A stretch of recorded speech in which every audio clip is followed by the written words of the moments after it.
முக்கியமா ஆரோரா சிங்களர் இவங்க பேரு வந்து பாத்தீங்கன்னா நிறைய பேருக்கு நிறைய பிரபலம் அடைஞ்ச பெயர். வெளியில வேற ஒரு பேர் வச்சு கூப்பிடுறாங்க, நம்ம சொல்ல தேவையில்ல. அப்படி இருக்கும் பொழுது அவங்க நிறைய ரூல் பிரேக் பண்றத பார்க்க முடியுது. முக்கியமா மைக் போட்டிருந்தாலுமே அந்த மைக் போட்டிருக்குது, கான்சியஸ் இருக்கு, மக்களுக்கு கேட்கும், கேமரா இருக்கு, அப்படிங்கிற எல்லா கான்சியஸும் இருக்கு. அப்படி இருந்துமே அவங்க துஷார் கூட பண்ற ஒரு சில விஷயங்கள் நம்மளால பார்க்க முடியல. இது எப்படி இந்த 24/7 டெலிகாஸ்ட் பண்றாங்க, எப்படி இதை வந்து ஒரு பிக் பாஸ் அப்படிங்கறத கொடுக்குறாங்க அப்படிங்கிற மாதிரி நிறைய கேள்விகள் எழுப்ப தோணுது.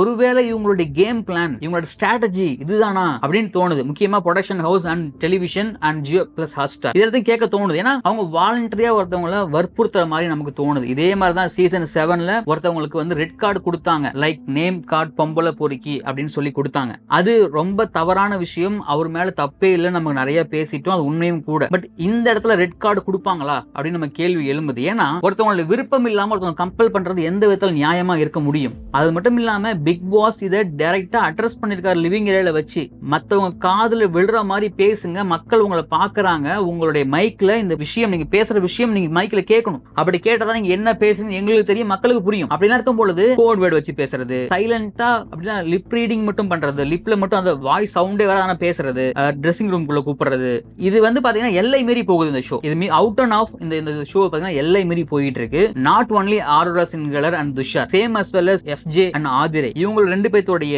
காம்பினேஷனுமே அப்படிதான் இருக்கு.